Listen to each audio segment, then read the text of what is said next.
Good evening, everybody. I'm Paul Rivero. I'm the Director of Guidance here at the high school in Darien. It's my first year here. Prior to being at Darien, I was in West Hartford. So I guess maybe we should just talk a little bit and then we can go through one by one. Because I work in town and you'll have plenty of opportunity to hear my big mouth through the years, over the next couple of years, I really won't talk a lot at the beginning and give an opportunity for the three other panelists to speak more. But obviously I'll answer any questions that come up and stuff like that. Basically, the biggest piece of advice that I have about the college admissions process, and for those of you that maybe heard me speak before already at the high school, you've heard this before, is really to chill out. I mean, I understand it's stressful. I understand that it's in the media all the time about how hard it is to get into schools and how competitive it is these days, and the bubble is coming, and there are more young people applying to colleges today than there ever has been in the history of the world, blah, blah, blah, blah, blah. The fact of the matter is there's over 3,000 colleges throughout the United States, and then if you're looking globally, there's even thousands of more. There's a college out there for every student. The goal is trying to find that school. It's a process. Use your resources. Use your counselor at the high school, whether you're here in town, whether you're at the public school, or even if you're at the private school. Use your resources that are there to try to find that school that's going to be a good match. Sometimes you need to be a little bit realistic. Not everyone in this room has children that are going to go to Harvard, or going to go to Princeton, or go to Yale. That's okay. There's lots of good schools that are out there. It's just trying to find that one good school that is going to be a good match. A lot of times, too, it's not necessarily where you start your education. I think that's what a lot of people get hung up on. Let's face it. I mean, high school students are young adults growing up, and they make mistakes. And sometimes they'll make mistakes in high school that might limit some of their choices when it comes time senior year for them to apply to colleges. That's okay. College isn't about where you start. It's about where you end. There are plenty of people that will start off at a school because their choices are a little bit limited at the beginning because of some mistakes they made in high school. And maybe they'll go there for a year or two and then wind up at that ideal and goal school for their maybe sophomore, junior, or senior year. It's where you finish school that's the most important part, not necessarily where you start. So don't get discouraged if you have a student that maybe is taking a little bit longer to mature and maybe it's just making some mistakes that you wish they really wouldn't make. Along that lines, too, the one other thing that I could say about the admissions process is it's your child's college that they're going to. It's their process. They really should take ownership of it, which is frustrating, I understand, because a lot of times, especially the boys, a 15, 16-year-old boy, the last thing they want to think about is college, for a lot of them. Girls are a little bit better at it, but boys sometimes have a little problem taking that ownership. They really should, though, as much as you can. I'm not saying for parents to totally step aside and not really think about it and let their kid either sink or swim. You're obviously there to support your child and help them. But really, students should be taking ownership of the process, whether it be searching for their own schools, whether it be contacting admissions officers. The financial aid piece you guys need to take care of. The students shouldn't really be worrying too much about that.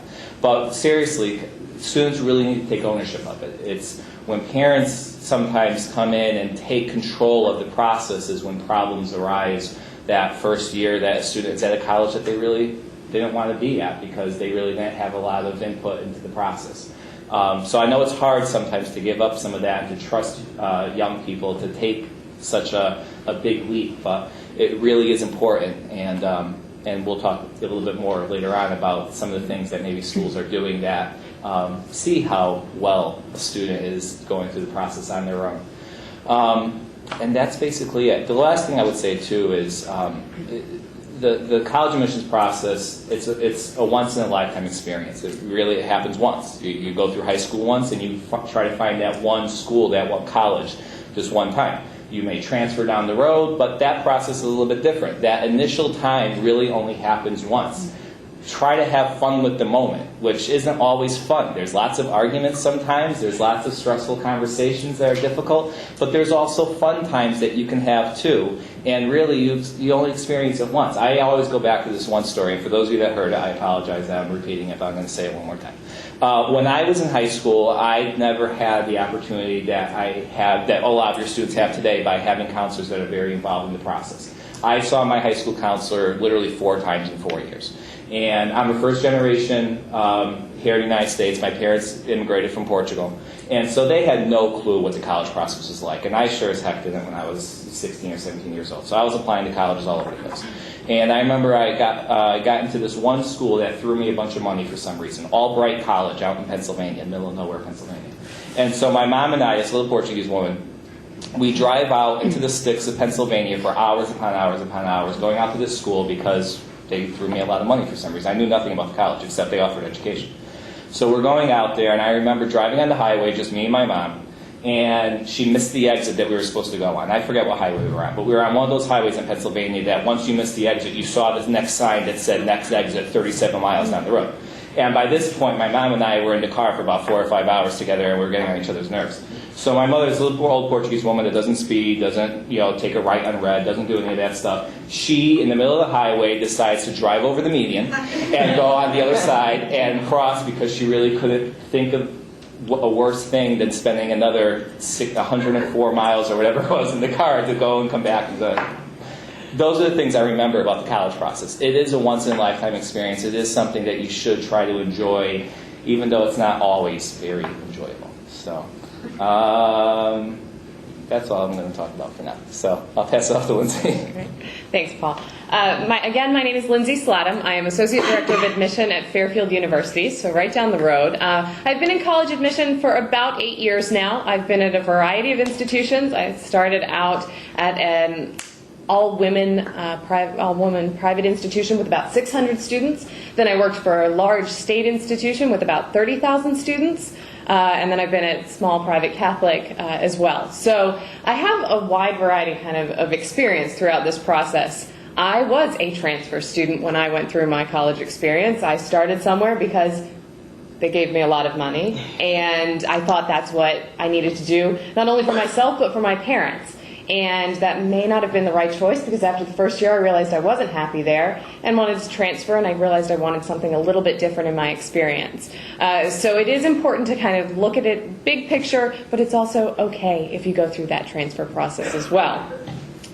So to get an idea of who we have in here tonight, how many prospective students do we have? You just have to raise your hand. I'm not going to make you talk. Okay. All right. Juniors? Juniors? Great. Anything sophomore? Okay. Freshman? You got a freshman parent? Okay. And 8th grade? How many 8th graders? Yay. It's starting earlier and earlier, and that's great, and that's important. So for the parents, how many of you have prospective or have juniors that you're working with? Sophomores? Oh, great. And freshmen? And 8th grade. We got you. Okay, very good. The important thing through this college search process is there is so much that's out there. There's so many different resources. There are going to be a lot of different things that we're telling you about. And the great thing is that you do have the internet throughout this process. It's not something that I had when applying to college, and it is a great resource for you. However, it's not the end-all be-all. You have to remember the people part of this as well. Utilize your resources, your high school counselor, as well as your admission counselors. There are people out there to assist you through this process who understand and are going to be able to guide you through it. And then there's also the campus visit that is invaluable. It's something that you still have to do, even though you can do a virtual tour online. We'll talk a little bit more about that campus visit. So the first thing that you need to do through this process is kind of help your students and work with them and students kind of figure out what it is that you're looking for in a college. Do you have a major in mind? Do you have a particular area of interest? Maybe you like science, so you think of going into something like biology or biochemistry, or maybe even engineering. You like the math and sciences. So consider the types of academic resources that are out there for you and figuring out what type of major you want. Now, granted, the majority of our students come and apply to Fairfield undecided because it is very difficult at 16, 17 years old to really pigeonhole and say, this is what I want to do. The average college student, you change your mind about 3.5 times on what your major is. So I started out in biochemistry. I was going to be an orthodontist. I am not working on your teeth today. I ended up with an applied sociology degree, and here I am in college admission. So it's all about finding what you're passionate about. But when you're looking for colleges, you want to make sure there are a lot of resources that are available throughout the college and different majors that are there as well. Now, some students know they want to have very technical degrees, and they're looking specifically for something very technical.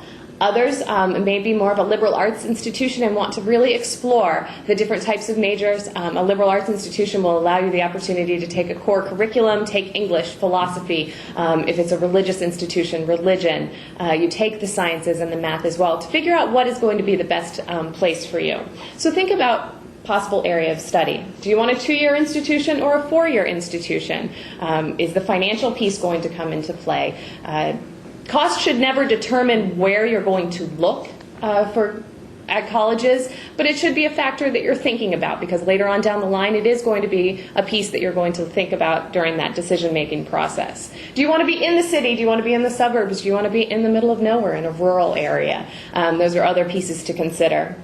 Large, do you want a school where it's 30,000 students, or small, like I mentioned earlier, about 600 or about 1,000 students? So that's something else to think about. You will hear a lot of numbers, a lot of ratios, percentages, and we all try to get you with all those different things when you come and visit our campuses. But think about those specifically, and think about where those are. Is it an average class size? In your first class, average class size may be 30, but your first class may be in a lecture hall style classroom with about 350 students in it. So really get the details about those different pieces. Also think about the selectivity and what it is that college admission office is going to be looking for when we're reviewing your application. You want to have a variety of schools in your choices so that you know that you're going to have an option, and that's what your college high school counselor is for. They're going to talk to you about schools that are within your reach, schools that may be just out of your reach, and then schools that are just that extra. That would be an ideal. If you make it in, great. But you realize it's a little bit of a stretch for you.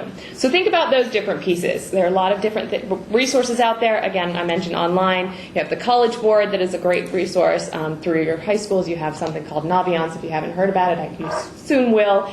These are different ways to help you about it. So through the college review process, what is it that we're looking for? Well, at any of the institutions I've worked for, it is truly a holistic review.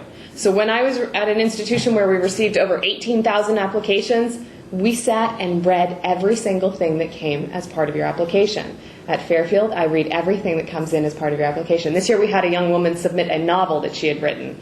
Unfortunately, we weren't able to read the entire novel, but we did read sections of it because it was, first of all, outstanding that a high school student had written a novel, and it was very well written and been published. But we are taking all of those pieces into consideration. So the actual application, when you're filling that out, some schools have online applications. Some institutions accept the common application. The common application is accepted by a wide variety of institutions. It's online. You can fill it out once, and you fill out that demographic information, and then there are specifics for the individual institution. But the good thing is you don't have to go back in and fill out all that basic information multiple times, so you can send it to multiple areas. So in the application, it is important that the student completes the application. This year I did read an application that in the activities area, it said, Michael is the captain of his lacrosse team. And I thought, well, good for Michael, but why didn't he write that? So that's important. For you students, I know we live in a world of texting and IM. You have to capitalize your I's. We're looking for that. Also pay attention to your email address. We read those, we communicate with you a lot through that. So what is that email address? And, is it bootyshaker4 or is it lslatham at gmail.com? So just things to think about being professional throughout this process. Within the application, you're going to have the essay, the dreaded college essay. Remember that through the application, a lot of times this may be the only way that we're able to interact with you as the student or for the parents with your student, to understand who they are, what makes them unique and special. We are not mind readers. We need them to let us know different things like that. So the college essay, I know, is probably one of the biggest headaches, and Paul could probably back me up on this, on what do I write about? What is it that I need to say? You just need to be honest. You need to tell us different stories. I've read everything from the basic, why my father is my idol, to a student who wrote his own obituary. So everything, a wide variety. We're not only looking at the content, but we're also looking at the grammatical structure, whether things are spelled correctly, those types of things. So the college essay is important through that. Pay attention to the requirements for specific schools. Each school is going to have different requirements as far as what they want for admission, submitting specific numbers of letters of recommendation, application supplements. They may have alternate essays that you have to write. So you're going to need to ask each university that you're applying to individually, what are the specific requirements? I recommend staying organized through this process. I am one of those color coders, and I love having things kind of in files, so my college search process was so much fun because I got to have different file folders for every single thing. But it's actually a good idea because dates and deadlines come into play as well. Some schools, if they have specific deadlines and you miss that deadline, you're not going to be considered for admission. Others are going to be on something they call rolling admission. So once they open the application, until they close that and fill their class, they're going to continue to accept applications. So those are important pieces. The academic record, of course, is of key importance. A lot of you are dealing with sophomores right now, but even those, especially looking at the 8th grade and thinking about going into high school, course selection is important. What classes are you taking throughout your high school career? Are you challenging yourself? Have you taken honors classes? Are you taking AP courses? Now, does that mean that I want to see a full level of all honors and all AP? If you can handle it, great. But maybe you have areas that you're not as strong in one particular area, so you want to scale back and maybe take the AP Calculus, but you want to take the honors English rather than the AP English. And that's okay. We want to see a balance within that. But we do want to see that you're challenging yourself. But of course, the grades also come into play. We want to see that, how well you've done in each of those courses. We also understand trends.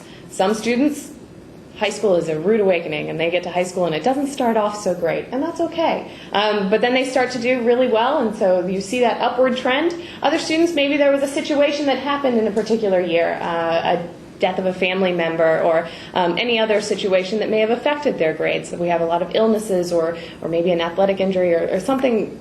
We don't want those things to happen, but again, you let us know those different pieces so that we can understand what those trends and what's going on with your academic record. We're also, of course, standardized test scores are things that are out there that colleges and universities look at. We are now fortunate that many institutions are test optional. Fairfield University is one of those. For test optional institution, what that means is that if you do not feel that your standardized test scores accurately reflect who you are as a student, you're not required to submit them.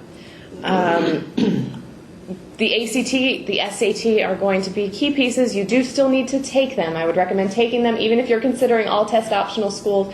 You do need to take them because a lot of times schools will ask for them later on, or they may be used for placement purposes. But and some universities many do still require those SATs and ACTs. So that is another piece as well. All right, so that's kind of a brief overview of the college admission and what it is that we look for. It's important to know that you have to highlight different things. Extracurricular activities are also of key importance. As we're looking for students who are going to become leaders within our campus and who are going to make and enhance our campus. So it's really about what you as a student can bring to us. It's not what we can offer you. You're going to have those options, so what can you bring to us? And it's important not to be shy about your extracurricular activities, and extracurriculars are not just what's offered through your school.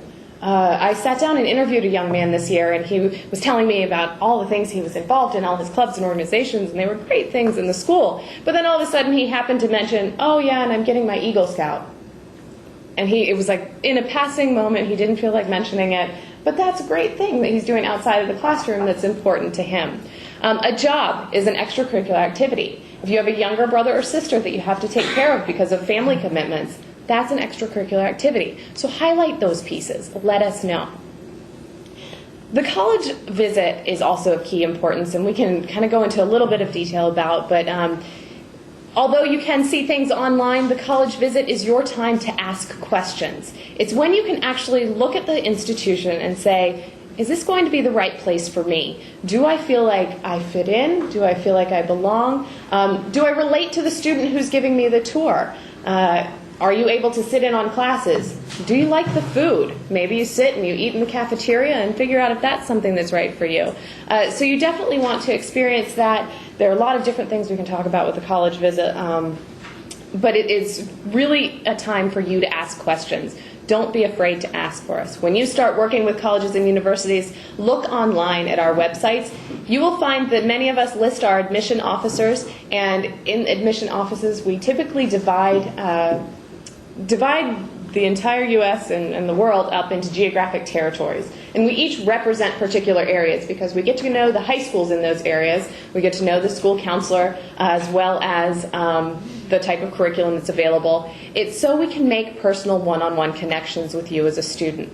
I have students that I've been working with throughout this entire year, and I tell you, when you get to those applications and you're reading one that you've received lots of emails for, you remember, and you think, oh great, let's hope that this person is going to be able to get to that level of being admitted. So it's important to get to know us throughout this process as well. So I'm going to stop talking at this point because I feel like I could probably talk for another hour and turn it on, but I will be more than happy to answer any questions that you may have about the entire process. Thanks. Excuse me. My name is Kristen White, and I'm the author of a book on the gap year. I'm also an educational consultant and live here in Darien. I spent about a year researching the gap year and hundreds of programs throughout the world. And one other thing I learned about it is that colleges love the gap year, students love the gap year, but often the parents are a little late to come around to the idea. I know it's hard to think that you've been saving for college, thinking about college and classes, and then to come to the end and put it off for a year can be tough to understand why that might be a good idea. So I wanted to talk to you a little tonight about why people do it, what the gap year is, and how it fits into the college admissions process, because it's becoming more and more a part of it. And as you know, a lot of people have other terms for it. It can be called a foundation year, an interim year, a year on. And it truly is a time where students are challenging themselves. It's no longer, a trip to Yale or relaxing at home thinking about what you could be doing. There are structured programs as well as opportunities for students to do internships or pursue their passion in a way that they may not have had time for before. I wanted to start by telling you about 3 of my favorite programs, just to give you a taste of what a gap year program is like. The first one is called Thinking Beyond Borders, and it's an around-the-world tour to study international development. And the group of students travel together to Africa, Asia, Europe, and South America, and they meet with world leaders in these small countries. Sometimes they're meeting with the president, different leaders of economics and politics. And then after 8 months, they come back to the U.S. and they process what they learn and they share it with their high schools, with the UN, with the World Bank, and different groups here. I call it the Rhodes Scholarship of gap year programs because that is, a wonderful opportunity, and it's also free to students who have the financial need, and it's prorated on costs for others. There's another program in Europe called the International People's College of Denmark, and that's not a college actually, but an international relations school for 60 students at a time. And they come from 40 countries throughout the world. They learn about economic issues, development, UN peacekeeping, and a good thing about it is it's sponsored by the government of Denmark, so it's only $4,500 for 5 months. Another one on a different topic is the British Schools Exploring Society, and that's an adventurer's dream. They offer gap year trips to Antarctica, so you can go in the winter and study glaciers, learn to live in frigid temperatures, or go in the summer or to the Himalayas or other different exciting places. So back to the colleges. I think that what surprises parents are that the colleges are big supporters of the gap year. The Harvard acceptance letter, which is going out today to probably only 8% of the people who applied, that letter encourages every student accepted at Harvard to take a gap year. And about 100 of them do it a year. We'll take them up on it. Also, MIT, it encourages their accepted students to do a gap year, and they have a blog and just different ways for the students to communicate with each other about what they're going to do on their gap year. And then finally, there's Princeton University, which is the first one to put money behind it. So they fund gap years for 10% of their incoming freshmen. Once they're accepted, they apply for a program to go somewhere in the world for 8 or 9 months, and it's fully free. So it's interesting that the schools are very much behind it, and the typical scenario for the gap year is for students to apply to college, find where they would like to go, commit to that college that they'll be going, and then take a deferment. Excuse me. And then they just basically send a letter outlining what they're going to do and see if the school will accept it. Now, the other side of the equation here is there's a small percentage of students that don't have any commitment to a college. They might have applied to schools and they didn't get in where they wanted, or maybe they weren't fresh with the process. They kind of applied haphazardly and they weren't really the right schools for them. So these students can apply again from their gap year. So it's sort of the application process, unfortunately, continuing for some people. On the one extreme, I've seen kids that haven't been committed to the process and haven't made the right choices. They do a gap year, apply again with more focus and better the second time around, and they usually have better options. They can do, in some cases, an academic gap year, like called a postgraduate year, at a boarding school in the U.S. or in Europe. They can do other programs to improve their scores and grades, or they can do a typical volunteer or travel program and apply again. The other extreme is there are some students who had their heart set on going to a top-tier school, and as you know, it's very difficult. The percentages, acceptance rates are so low. So there's some of them that go on a gap year then and apply again, and they're using it as a foundation year and all the personal benefits. They're also using it as an application strategy, hoping that the result will be different second time around. And in my research, I found that it very often was different the second time around. I had a student I spoke to who applied to Stanford. That was his first choice. He wasn't accepted, so he took a year and went to Africa and volunteered. And he wasn't doing it just for Stanford, but that was a lot of the reason. And he wrote his essay on his experience in Africa, and he was accepted, and he's there now. There's another student that is sort of a famous story.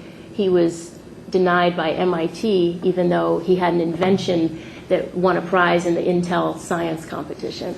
So he took a year off. He worked on his invention, and he actually started to produce it and put it into production. And it ended up winning the Popular Science magazine's award for the best invention in the country.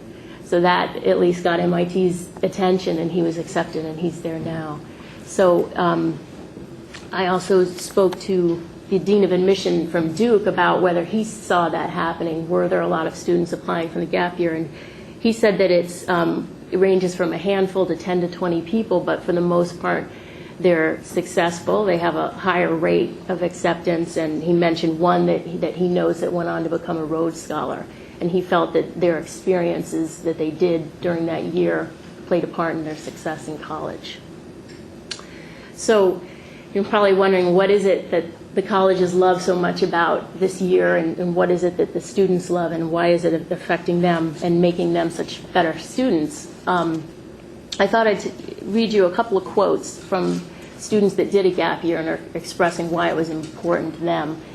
There's a girl who volunteered with Youth International said, "You never realize how limited your view of the world is until you are able to live and experience a completely different culture and lifestyle." Then in talking about the boys and how they can be a little slower to the process, a student who's now at Hobart College said, "I went all over Asia for a year and took care of myself. Now I know I can solve a problem without getting my mom involved. Sometimes I have to tell her, 'Mom, listen, I can do this on my own,' because it's really time for me to take care of things myself." Another young woman said, "I was like a deflated balloon. I was so bogged down with studying and my high school routine that I wondered if I really had the vigor to go to Dartmouth and start all over again. I volunteered in Ghana and Guatemala. It changed me in so many ways, and I can tell you that those 'why am I doing this' feelings disappeared. When I got to Dartmouth, I knew why I was there." So one of my favorite education writers is William Damon. He's the director of Stanford's Center on Adolescence, and he writes a lot about finding purpose in your life and about how a lot of young people are not finding the purpose and they're not sure why they're doing things. He wrote in one of his books about a group of students who had accomplished so much in But then when they got to college, they found very little to engage themselves, and they began to drift. He said that, his quote is, "These brilliant students would not be losing their motivation in college if they brought with them a better understanding of what they wanted to accomplish and why. If, during the early years of strenuous effort and high achievement, they had found purposes that went deeper than grades and awards, they would have then hit the ground running when they entered college." Damon is a supporter of the gap year, and he feels that any activities that can get students in this age range of 18 to 22 away from structured academics and the culture of seeking awards and seeking grades, and instead direct them towards following their passions and exploring themselves and what they want to accomplish in their life, is a good thing. And sometimes the gap year is the first step in helping them to do that. So that's a little about the gap year and its role in college, and hopefully some of you out here are interested or might have students that would like to do a gap year. I'd be happy to talk to you afterwards. I wish I could sit still. I'm sorry, I'm going to have to stand up. So, I understand that feeling. Unfortunately, I can't sit still at all. And this is the test portion. You guys didn't realize there was going to be a test, but I'm going to ask you questions instead of talking, because I'm really pretty hoarse. How many of you either have students who worked hard in high school or worked hard in high school? They get harder, so if you can't answer this one. Did your kids work hard in high school? Why did they work hard in high school? Can everybody see this? Why did they work hard? I will cold call, but I don't put me there. So why did they work hard? Give me some reasons they worked hard. Get into an Ivy League. So Ivy League. What else? Ooh, that's not a good one to spend. What else? What other reasons? Parents happy. To make their parents happy. Well, that's a good one. What else? Peer pressure. Great. Wish my kids could hang out with whoever your kids are hanging out with. So peer pressure, and then it was parents happy. Now, Lindsay actually covered this a little bit, so I'm going to be a little bit redundant because we have a very similar background. But what are colleges looking for? I mean, she just told you, so this is the test portion. Yeah. What are they looking for? Grades. That's one thing. What else? Just yell it out. Extracurricular. I'm going to call those XCSs. What else? Character. Character. It's a good one. Any others? Honesty. Honesty. That kind of goes with character. I'm going to give you a little bit of my background, and then I'll talk a little bit more about the college application process. I went to Brown undergrad, and I majored in econ and history. After Brown, I worked at Northwestern. I read in admissions, and I read thousands of applications. I actually worked at the Kellogg School, which some of you may know, and it was #1 that year. I say that because ratings really aren't the reason to apply to any college, but a lot of people applied. The bottom line is that this is what it looks like, and I hope, Lindsay, correct me if I'm wrong, but you're taking 2 huge LL Bean bags of files home. You spread them out on your desk, and I used to have a reading day, which was Wednesday, and we had alphabet slots. Mine was A through FIN. You spread them out on your desk, and you look at them, and you're daunted. Your dog is barking. Your husband is talking about dinner. Your kids are hungry, and yet you have to focus on these files. Make it interesting. Pull the reader in. If I could tell you one thing that I think is important about writing, I mean, you can't change the kid, but you can pull the reader in and make it interesting, and an interesting essay, an interesting application file. Just know that. So that's one thing. What else are they trying to do? They're trying to draw a picture of your kid. They want to know who this person is. And what was the one that you said? Booty shaker. Booty shaker Booty number shaker. 4. I was going to use this one. Yeah. Do you think that they consider this one? I don't know if you can see this. Big Drinker 1 at AOL.com. Should that be part of it? It absolutely is part of it. Does anybody know what Stanley Kaplan just did a year and a half ago? They did a survey on the top 500 colleges in the United States. And they asked, how many of you in admissions look at social media websites while you're reading applications. So do you look at the people who are applying? Do you look them up on Facebook or MySpace or anything like that?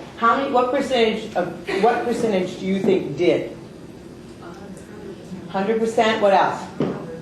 Now they have files. Remember, they have files all over their desks. Right. 1%. That's closer.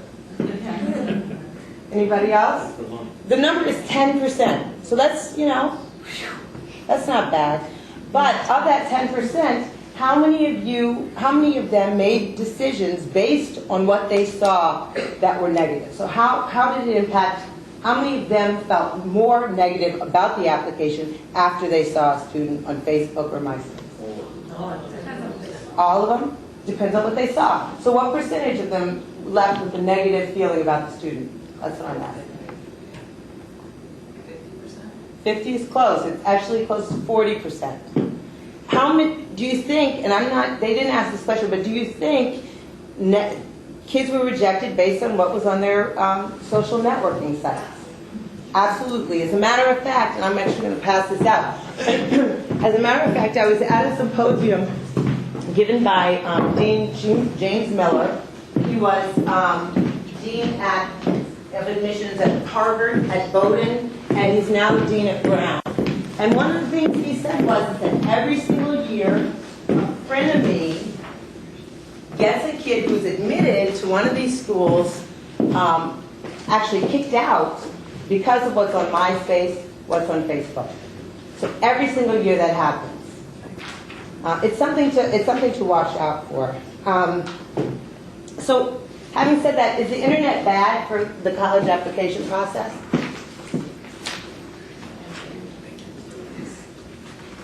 Yes? No? I think you just have to know not to be very careful what they put out there. Once it's out there, it's out there. Right. I don't think, I don't want to call high school students anything but high school students, but we have kind of a vision that they may not have about what goes on the internet not expiring. It's my understanding, however, that if you're at a party and you're drinking, someone else can tag you that you're at that party. Anybody can do that. And then anybody who Googles you, that will come up. So it's not like it's totally within your control. That's exactly right. It's exactly right. There are some things that you can do. I want to just go back to my original question, and we'll go back to that.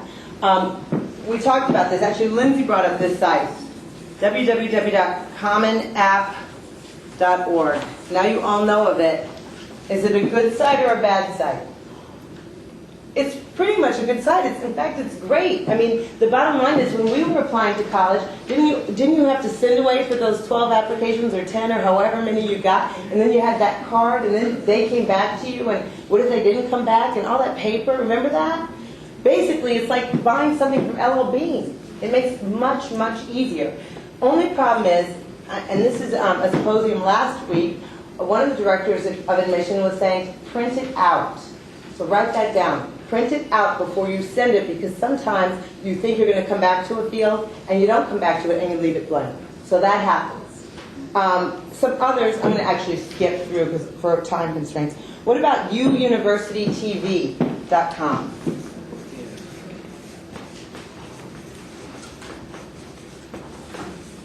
That's a great one.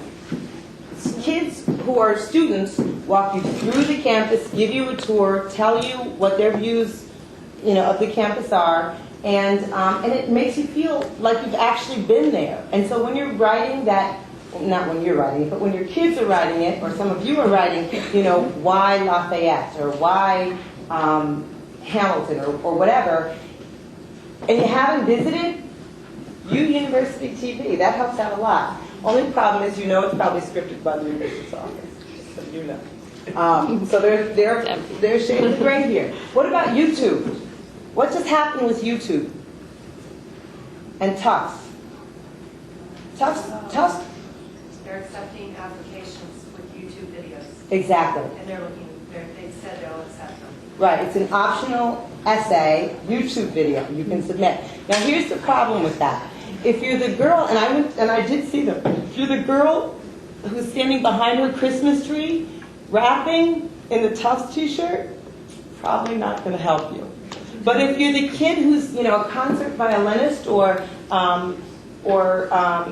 you know, is volunteering with kids, you know, it probably could help. So that's one to watch too, YouTube. Is the internet anonymous? We already talked about that. It's not anonymous. I actually, when I went to Brown, and some of you may remember this, actually late night had a great time with it. There were a few girls at Brown, actually two, who were caught prostituting themselves. I Googled one of them last week. I mean, my computer almost fell off of my desk. It lit up so much. So not that obviously anyone would do that, but the point is that it's not anonymous. It doesn't expire. That information is out there. And is it accurate or complete? Absolutely not. So you have to be careful about what's out there on your kid in this process. And not only for college, but for grad school, for jobs, for internships, all of that. I'm just actually going to give you this handout too. And this is about managing the social media and the college application process. After everything I'm going to say, so that you have it down and you don't feel like you need to, thank you, and you don't feel like you need to write it. Parents, if you haven't already, get comfortable and friend your kids on Facebook. So know what the banter is about. It's actually not very difficult to get on. Friend your kids, see what's on their walls. Ask them to put up their privacy settings so they can control what other people put on their sites. And that's part of what you were talking about. Make sure that it's appropriate. You can control what other people upload. Drug and alcohol content, not appropriate. Photos of people under the influence or gestures that are not appropriate are not going to go over well. Suggested photos, all of those things. Unsubscribe from groups that, you know, or show, you know, display illegal activity, you know, Budweiser rules, that kind of thing. Bigotry, all of that. Don't put your address, your phone number on the sites. Obviously, that shows poor judgment. The same is true for instant messages, emails, blogging, all of that. Post a photo that puts you in a good light, makes you look like yourself, traveling, volunteering, doing great things. Have your kids do that. And you know, I run this consulting firm, and I talk to parents constantly who don't know what's out there about their kids. It's important that you know.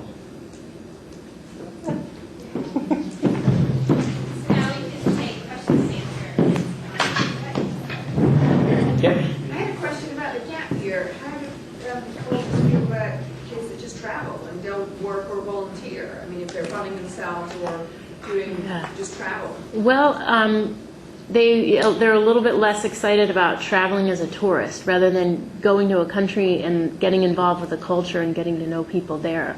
So it can be done. I think that they would have to have more of a specific plan about where they're going and what the time range, rather than just saying, I'm going to travel. But that. I think they'd have to have some specifics in it. Yep. I'm interested that you didn't mention much about working. And I've often thought of the gap year as a really good year. I mean, some kids are just not ready to go to college. I mean, there's that whole thing about having, you read one letter from a girl who's been on this treadmill, you know, trying to get grades, trying to get awards, and just exhausted before she. But some kids just aren't ready, I don't think, to benefit from the experience, you know what I mean? Yeah. And I also think that going out and working, and really working in the real world and seeing what kind of job you can get without a college degree is very useful for some of these kids. I agree with you. And a lot of what I didn't mention, that typically a gap year doesn't take a whole year. These programs are 3 months or different shorter programs, and they often work in between. And you're right that often they'll say that the part of the gap year that impacted them the most was working at a store or wherever to raise money for it. And that's where they really realized. So you're right. Yep. Yes. What sort of disadvantage do kids in Darien have when they're applying to schools who are looking to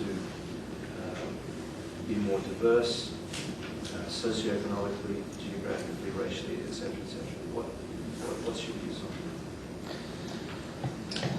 Well, I mean, it's hard to say. It's all over the place. It really depends where you're applying to. I mean, one of the things that colleges are looking for, and Lindsay, you can jump in at any time, is they want a diverse campus. They really want people from a little bit all over the place. I think students from Darien, if you're applying to a school in New England, you're at a disadvantage right there, because schools in New England, the majority of their applications come from New Englanders. When you start applying to other parts of the country, then that may give you a little bit more of an advantage. Socioeconomic, I'm not sure if that necessarily for most schools makes a difference, because most schools don't even pay attention to that when they're looking through the application process. But they do look at where you're coming from, and the type of school that they're at. I mean, one of the things a student recently I met with and said, we were talking similar about it, and I said most colleges don't want a miniature Darien running around on their campus. They don't want to accept necessarily 25 students all from Darien. They will look at those applicants as a whole, and then decide as a committee how many are acceptable to them to be on their campus. So the first competition that students are against when they're looking at the college process is amongst their peers at the high school, and not necessarily against other people from all over the world or all throughout the state. But you want to jump in? Yeah. Having said that, though, it's not like we will look at our Darien applicant pool and say, okay, we're only going to take 10. If we get 20 applications and they're all 20 strong students, we're going to look at it that way. But typically, when students are applying to the institution, those applicants are going to reflect kind of our overall applicant pool academically and kind of what we're looking for. You mentioned a lot of different things with diversity, the socioeconomic status, ethnic background, religious background, all of those different pieces. And diversity can also be, a different major or interest that a student is in, those different activities that they've been involved in. So when we say we want a diverse campus, yes, those key ones that you would think of, the ethnic, religious, socioeconomic, those are key pieces we're looking for, but we're also looking for, again, I go back to kind of what that student will bring to our campus. So if they have some outstanding feature that kind of puts them above or in a different category from their other students, then that's going to be a piece that we're going to look at as well. Unfortunately, although it has not been the case as much in the past, the economy has taken kind of a new turn, and it's made college admission kind of turn in a different way. Many institutions used to be able to say they were need blind, which means when we read applications, we didn't look at what the family could contribute to us. Unfortunately, many schools now have to take that into consideration. It's something I talked with a lot of colleagues this year, and it came down to, okay, if we have two students that are very similar, and what's the possibility? We had to be need aware, because our financial aid budgets are strapped. So then the student who was able to kind of say that they were able to afford that institution was going to have the advantage there. So it's important to ask each school individually, kind of what are your key things that you want, because each has kind of different priorities in those pieces. And it's a question on the Common App. Will you be looking to, or will you be asking for financial aid? So it is a question. The other thing is, and I don't know if this is just a different way to put it, because when I was in admissions, one of the things that we looked at was, when classes are over, what are you as a student going to be able to share with your peers so that they can manage a person who's disabled, they can manage a person who's African American, they can be managed by a person who's gay. So all of those things figure into the learning, and it's learning after classes are over. That's part of the whole reason and the rationale, which makes more sense. I mean, it kind of makes sense. I have a variety of questions, so just bear with me. I went to the panel at Darien High School where they had the different college admissions officers there, and I remember specifically the man from Northwestern getting up, and I was floored by all the different majors that you could have in engineering and mathematics. And I asked one of the people on the panel, I said, we all have children in town, they're bright. I said, but of all the essays you've seen, which one stays in your mind? And the man began to tell me about a story about a boy in rural Maine where he was getting ready for school, he gets into the car, and the squirrel ate the wires of the car, and his lunch fell down on the ground, and he just broke into tears because his mom and his sister were bickering over something very trivial, and all he wanted to do was get to school. And it was a very memorable essay. So I'm taking that, okay, well, that's not going to happen here. I'm not trying to make light of that, but that's not going to happen here. So as a parent, you know, we try to expose our children to as many things as possible without micromanaging them. But we also get feedback from the school as to what their strengths are. So as a parent, what I've tried to do, now this is what I'm saying, I'm going all over the place here, I've tried to contact the counselor to see if I could get a Naviance account. They only give it to my son. He doesn't want to share his password with me, which I can understand. Because what I want to do is I want to see what colleges would be open for him. I don't even know. There's so, as I'm getting back to Northwestern, there's so many choices. There's so many, all I can see as a parent is, okay, you happen to have the strength and you're really happy when you come home and you do well in this class. So now, how can I help you? I don't even know. So how does a parent even begin the process of exposing their kids to a college, you know? I guess that's my main question. Okay. You know? I'll touch base quickly on the Naviance thing. I don't know who necessarily you spoke to, but contact me and I'll give you your account, because every parent does have their own code to get onto Naviance too. Okay. So I did contact the counselor and she said my son has it. they have one and you have one also. Okay. So either contact the counselor again and tell them that I said that you should have your account, or just contact me directly. Okay. You know, other resources are going to be like College Board that I mentioned, because you can put in different criteria. You know, if the math and science area is a thing that you want to look for, or if you're looking at particular parts of the country, you know, that could be. There are also those huge Peterson's books that you can look through.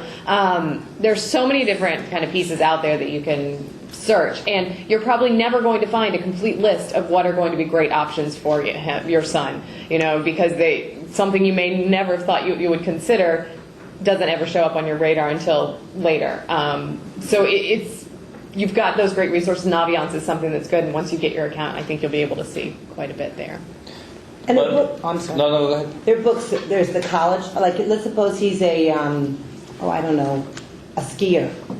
There are books, there's a book, for example, that just comes off the top of my head, The College Finder. And it has these lists of what schools are known for.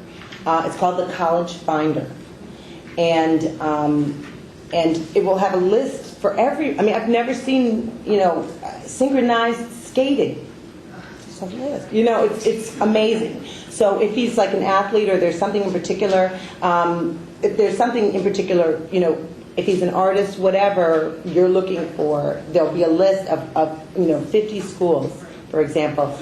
Is there an online version of that, like Match.com or something?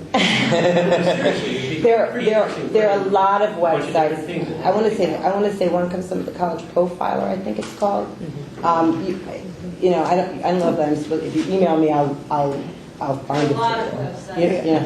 You'll be able to find it just by Googling. But- Any websites. Yeah, but I think another thing though, the stuff that we're mentioning up here is, to me, is sometimes the easy part, because you sit at your computer, you go through the books and you flip through it. The hard part is the feel. The hard part's like that gut feeling. And a lot of times when I sit down with a student and I start asking them, well, what size school do you want? Do you want to be in the city? Now, they don't know. And they shouldn't know because they haven't experienced it yet.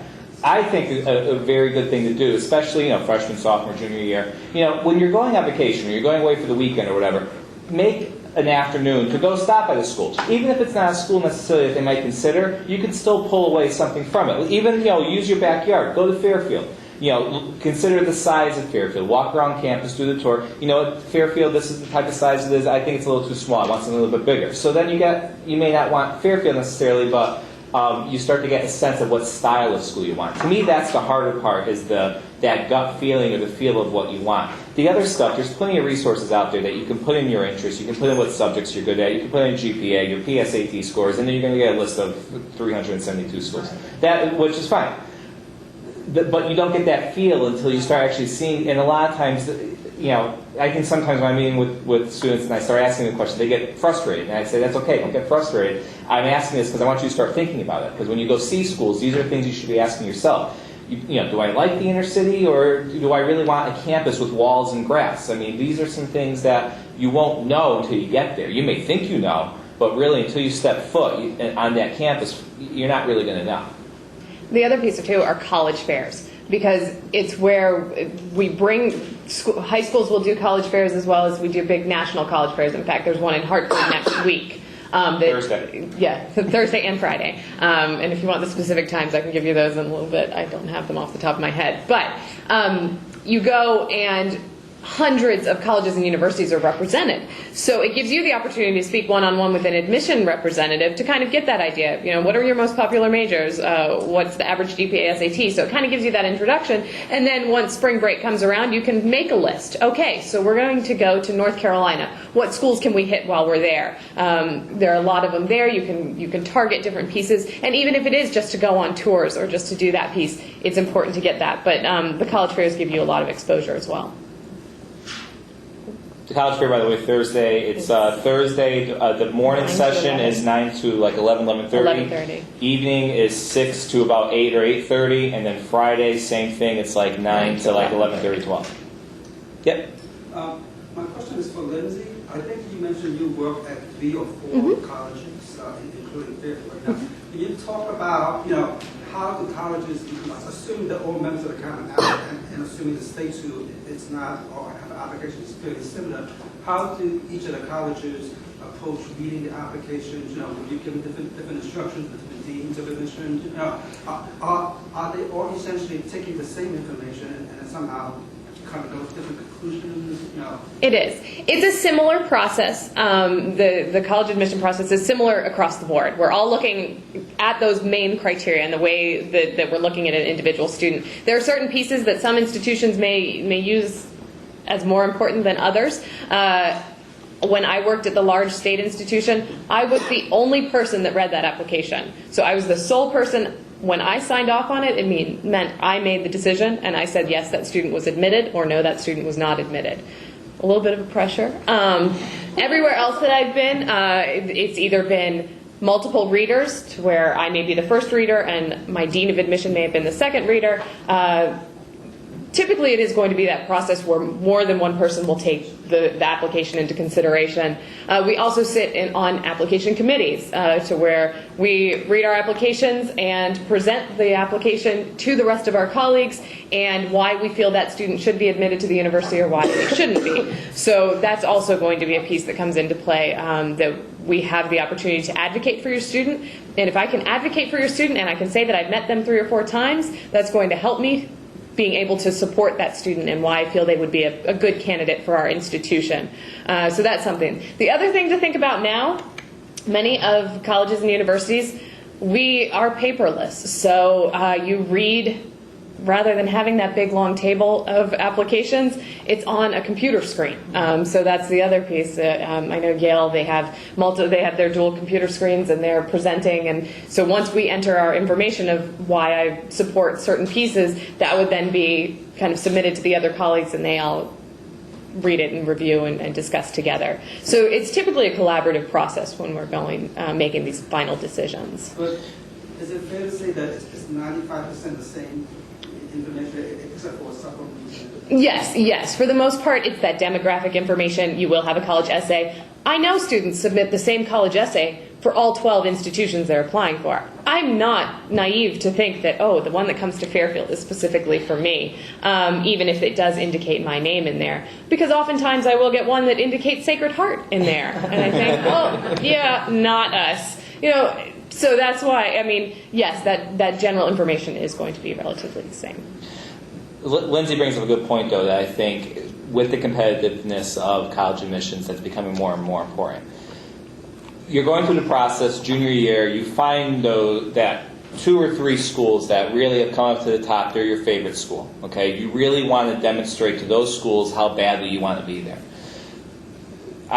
Me personally, and you might disagree, hopefully you won't, the students should really find out who is the admissions representative that represents Darien. Who is the admissions representative at Fairfield or at Brown or wherever that represents the Darien area, and then get to know that person really well. That should be your best friend. Anytime that you have a correspondence, and when I say you, I mean your child, not parents, it should go directly to the admissions representative that represents Darien. A lot of times, they are the first people that will look at your application. In some cases, they're the only person that looks at your application. So they are the ones that are really monitoring, does Johnny really want to come here? Are they showing a level of interest that really demonstrates how badly they want to be here? And things that they're looking at are, did you take a tour on campus? Did you do the info session? When they came to visit, when the admissions representative came to visit the high school, did they take the time to go there? Have you followed up with maybe emails or questions that you could have asked? Did you ask for an interview? Things like that show that you're willing to go above and beyond to demonstrate that you really want to be on that campus. You're showing how much you're interested. I think the last thing that the colleges want to see is a qualified applicant that hasn't stepped foot on their campus or hasn't spoken to one person in their admissions office. They want to see that level of interest. And it shouldn't be to the point where it's an annoyance. I mean, you don't necessarily have to update the person on a weekly basis or even a monthly basis. But really, when things are different or when things change, it's important for the student to make that connection with the admissions officer. I think that's a very important piece that wasn't even that popular 5 years ago, but today is becoming more and more important in the process. Correct me if I'm wrong. No, I like to get to know my students. I've gotten to know students and they'll end up telling me about their color of their prom dress. It is a personal relationship. That's what we're in this for. I mean, most of us, if you can't tell, enjoy talking and really like people. And the thing that baffled me about the whole college admission piece, when I was applying to colleges and universities, I was scared to go talk to the admission representative when my high school called, because all I could think of was this scary older gentleman with white hair who was somebody that was not, that was not going to be relatable. You go to these college fairs, you walk around, it's a young profession. Some of us are what you would consider lifers and we're here for a while, but we're the type that want to get to know your students, and we really enjoy that communication. I will, like I said, if there's that student that I've emailed back and forth, and I really have this relationship with them, I'm going to fight for him as much as I possibly can. If he's a borderline student, I will go to my dean and I will say, this is why I feel that this student should come to our campus and why he will be successful here. The student who wants to be on that college campus is the one who will try the hardest in the classroom and will have the most impact on our campus. Yes, a student who is number one in their class and has taken all AP courses and has straight A's is going to be a strong candidate as well. But are they going to make the same impact that that student who has really worked for it and really tried to get it as well? Lots of questions. Yeah. We haven't got one from the back yet, so why don't we try the back first? Go ahead, yep. I have a question about the SAT subject test. I know some schools require them, some don't. And then the second part of my question is, for Lindsay, how many applicants do you choose that do opt not to submit their SAT or ACT scores? And is that becoming more common, and that colleges do accept applications without those? Sure. As far as the subject tests are concerned, you mentioned that some institutions do require them for admission, others do not. I would typically recommend that if a student is looking at an institution or possibly considering an institution that does require a subject test, it doesn't hurt to take those and to take those subject tests.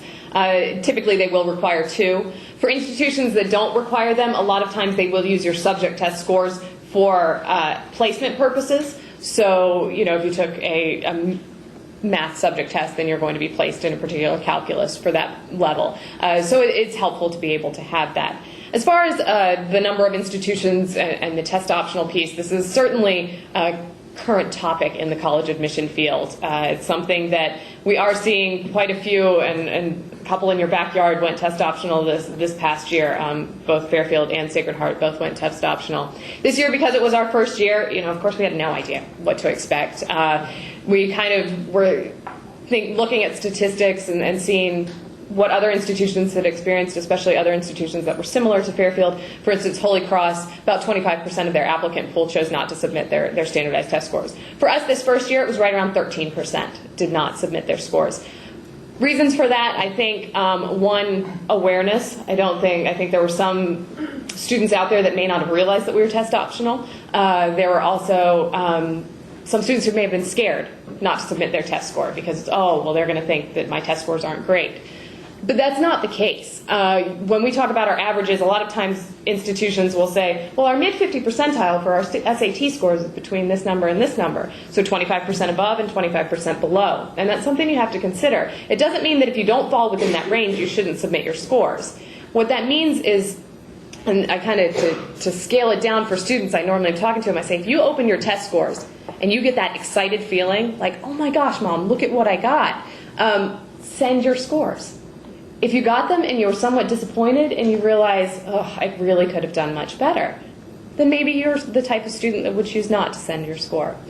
Institutions that are test optional, those students are going to be eligible for the same amount of rate of admission, so they're going to be eligible for all the opportunities for admission, as well as any scholarship opportunities. Now, that is something that's specific to institution. Some schools have nursing programs that they're going to require test scores for, so that's something that you're going to want to ask each individual university your child is considering. When it comes to test optional schools also, there's a pretty good online resource, fairtest.org. They're a nonprofit agency that doesn't really believe in testing. So they list the schools throughout the country that are either test optional or really don't put a lot of weight into testing whatsoever. Fairtest, F-A-I-R test.org. Yes? You had mentioned, I'm sorry, I'll keep pointing questions to you, but anybody else can jump in, that grades can trend up, hopefully. And in another sentence, you said that every application is read. And I suffer from the misconception that there'll be a cutoff before reading based on scores alone. Okay. I say no because I work at an institution where that's a no. I mean, I can open an application and if I see their entire year is all Fs, I think, oh, because you realize that the cumulative GPA is a 1.9. You think, okay, really, no chance. But I want to give that student the benefit of the doubt and read everything. There could have been a family situation, something that had occurred, that there was a reason for straight Fs. Maybe they missed 3 years of high school because of a disease that they're suffering from, and there's something unique. So you have to go through that. You have to comb through that. Larger institutions that get larger number of applications may not have that ability. So I can't speak for all institutions. I just can speak for those that I worked for, and it clearly was, we did read everything, and regardless of that GPA. And so then you will look at the trend up and not just the... Sure, yeah. I'm not looking just at that cumulative, because I could see a cumulative that may be a 3.8, and then in their senior year, they've started off and they're already getting 3 Cs and a D. That's going to tell me a trend right there, and that student may be deferred to regular decision because we want to see if they want to keep working that hard, because you can't take it for granted also that you're going to be admitted. So there's always a story behind all of it. I have a question actually Go ahead. for Stephanie. When there are a lot of students that are in the high, they're honor students, they have very high test scores, and they're in a group applying for the very exclusive schools with this very 8% chance of getting in. Right. Is there anything on the application other than the essay that can really distinguish those students from the mass of them? I mean, so many of them have hundreds of hours of community service, they're president of clubs, they've got every you went down the list of things, they've got parents that went to the school, that whole thing. Right. Is it the essay the only thing you can do to?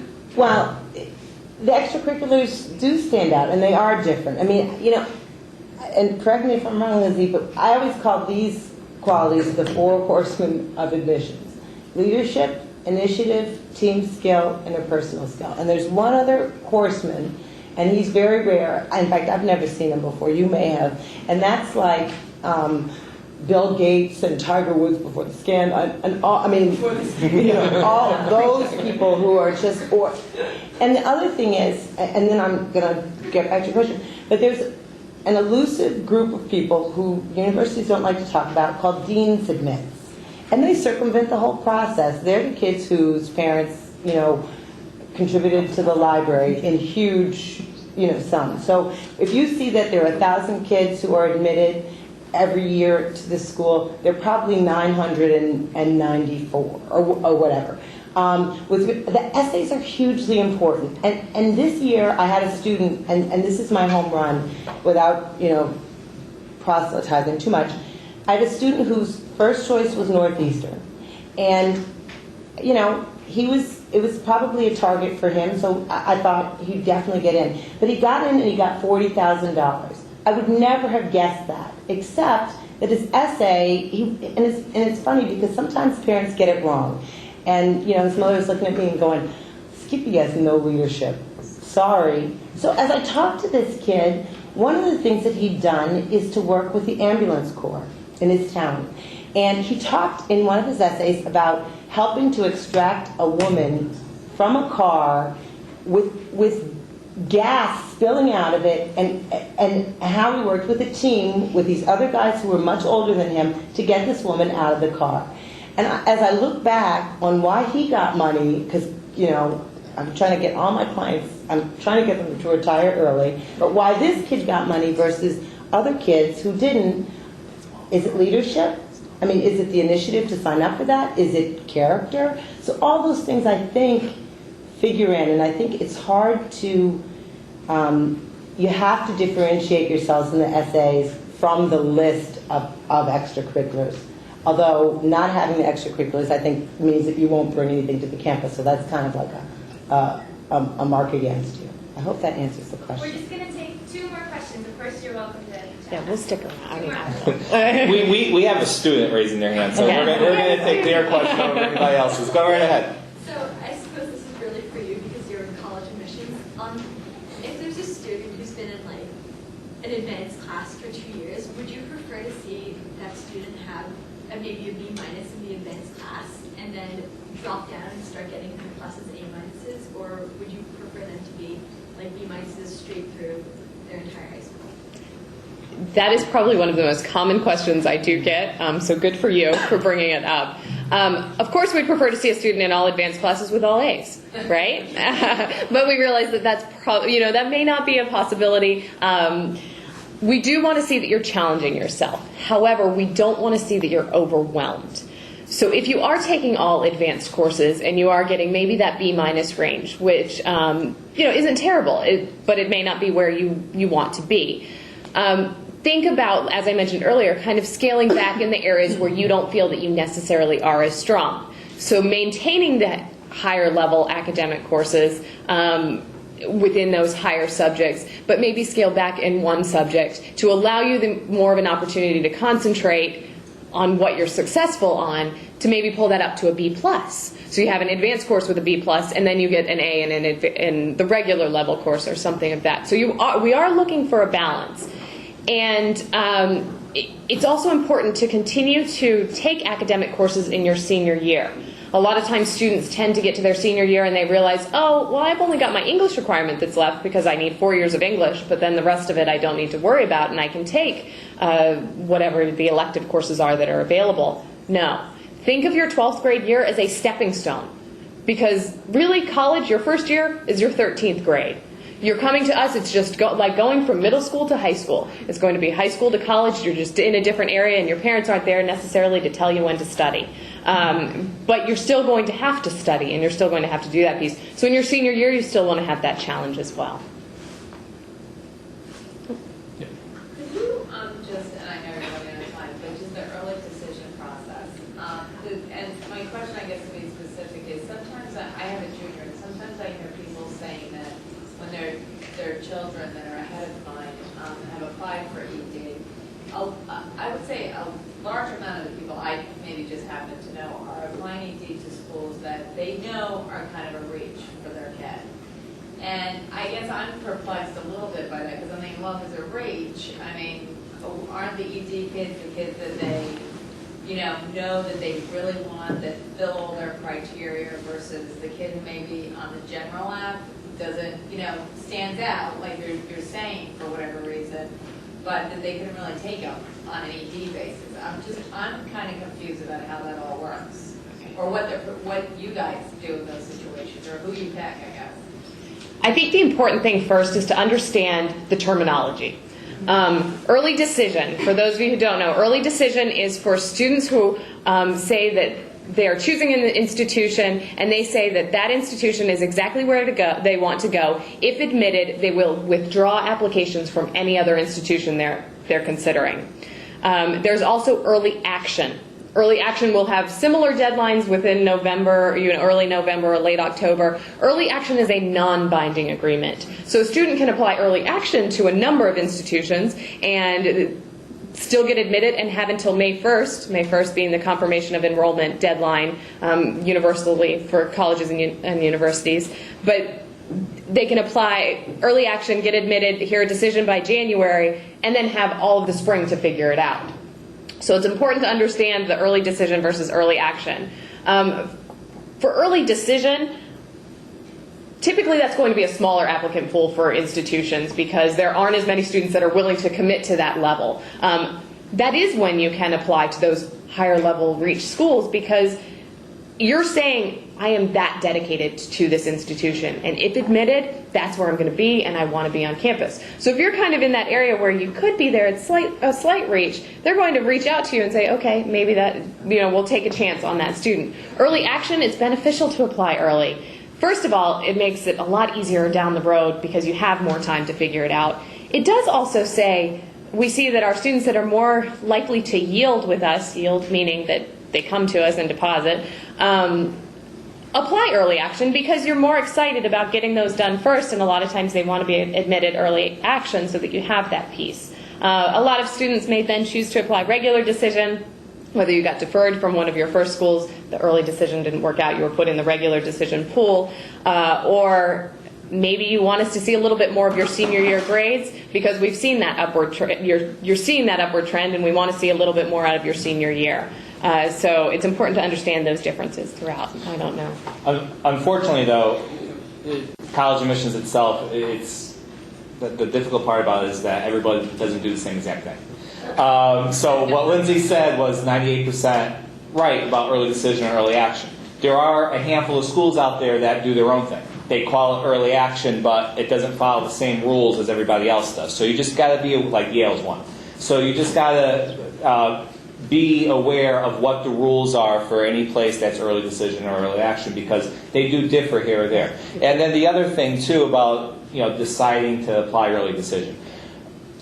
My opinion and the opinion of a lot of counselors, when you're applying early decision, I tell my students you better be in love with the place. Even though it's a place that maybe it's a little bit of a reach and you're using the early decision to maybe give yourself a little bit more of an advantage because sometimes it is a little bit more of an advantage. You still need to be in love with the place. I mean, I talk to students sometimes junior year and they say, I'm applying early decision. And I say, well, where? Oh, I don't know. I'm just applying. I know I'm applying early decision. No, that's not the response I want. You need to say, I love these 2 or 3 schools. I would be just as happy to go to any of them. This one is, maybe the one that's a little bit tougher for me to get into, so I'm going to chance it and apply early decision to that one. That's the response I want. Not I'm applying early decision because everybody else does it and I hear it helps you out. So because then that's when problems. Because early decision really is a commitment. I mean, it is a binding commitment, and there are ethical things that go into it that at the high school we follow, and at the college level they follow too. So it's something to take seriously. And the other thing is that, early action should be looked at. When you think about it, you see this much of a pool in early decision or early action. In regular decision, the pool grows to this big. So it's easier to be picked out in this pool than it is to be picked out in that pool. And with my clients, every single one who's in their first choice applied either early action or early decision. I use it as an edge. Absolutely. And that's, I'm just telling you, This year I kind of felt like a lot of kids went 18 and didn't get in, to be honest with you, and I felt like it was really tough for them. Because they could qualified, and I guess that's why that was kind of my perception. I'm hearing about these really bright kids that, I can't imagine why they weren't. And they could box each other out. They could box each other out, and then you also. The sadness and the beauty is that you can't see the rest of the pool. Who else was in there? How many?